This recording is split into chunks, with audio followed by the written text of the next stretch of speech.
Hello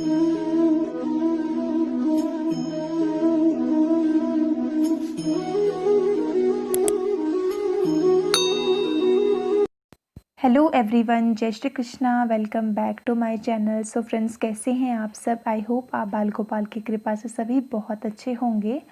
तो friends, आज हम बात करेंगे कार्तिक मास के बारे में। तो सबसे पहले हम बात कर लेते हैं कार्तिक मास के महत्व के बारे में।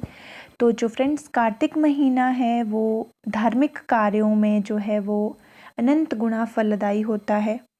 कुछ शास्त्रों में ये भी कहा गया है कि सभी महीनों में कार्तिक जो महीना है वो सबसे पवित्र महीना होता है। इसी महीने में ज़्यादातर व्रत और त्योहार आते हैं।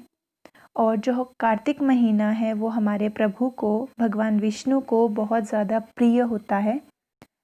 इसलिए इस मास में थोड़ी सी भी अगर हम उपासना अपने प्रभु की करते हैं तो प्रभु बहुत जल्दी प्रसन्न हो जाते हैं। तो कार्तिक मास में जो कार्तिक शुक्ल एकादशी आती है तो वही जो है वो इस मास की सर्वाधिक महत्वपूर्ण दिन होता है, तो जिसे हम देव उठनी एकादशी के नाम से भी जानते हैं। तो जब 4 महीने बाद हमारे प्रभु जो हैं वो उठते हैं तो मांगलिक कार्यक्रमों की शुरुआत होती है। कार्तिक मास की समाप्ति पर कार्तिक पूर्णिमा का भी बड़ा विशेष महत्व है।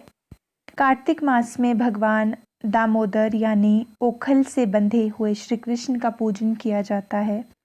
भगवान दामोदर को दीपदान करने का इस माह में विशेष महत्व है। दीपदान का अर्थ है कि दीप प्रज्वलित कर दामोदर भगवान की आरती करना।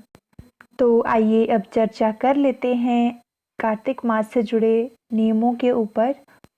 कार्तिक मास के 7 विशेष नियम मैं आपको बता देती हूँ। तो सबसे पहला जो नियम है वो है कि हमें तुलसी पूजन करना है।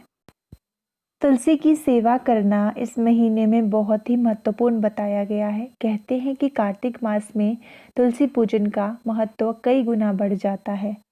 तो आइए अब बात करते हैं दूसरे नियम के बारे में। तो कार्तिक मास में ज़मीन पर सोना चाहिए। ऐसा माना जाता है कि ज़मीन पर सोने से मन में पवित्र विचार आते हैं। कार्तिक मास का तीसरा नियम है कि इस महीने में हमें जो है वो शरीर पर तेल नहीं लगाना है। इस महीने में सिर्फ एक दिन ही तेल लगाया जाता है और वह दिन होता है नरक चतुर्दशी का। कार्तिक मास का जो चौथा नियम है वो है कि कार्तिक के पवित्र महीने में दीपदान करना चाहिए। कहा जाता है कि इससे पुण्य की प्राप्ति होती है।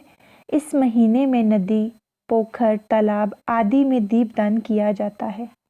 5वां नियम है, इस महीने में खाने पीने को लेकर भी कई नियम हैं। कार्तिक मास में दाल खाना निषेध होता है। इसमें उड़द की दाल, मूंग की दाल, मसूर की दाल, चना, मटर, राई आदि नहीं खाना चाहिए और प्याज और लहसुन भी नहीं खाना चाहिए। कार्तिक मास के छठे नियम के अनुसार हमें ब्रह्मचर्य का पालन करना होता है। इस माह में ब्रह्मचर्य का पालन ना करना अशुभ माना जाता है। 7वां और आखिरी नियम है, कार्तिक मास में संयम बरतने की सलाह दी जाती है। इस दौरान किसी तरह के झगड़े या विवाद में ना पड़े।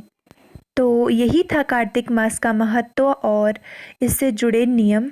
तो अगर आपको वीडियो थोड़ा सा भी पसंद आया हो, इन्फॉर्मेटिव लगा हो, यूज़फुल लगा हो तो वीडियो को लाइक करना, चैनल को सब्सक्राइब करना और शेयर करना अपने फैमिली, फ्रेंड्स, रिलेटिव्स में।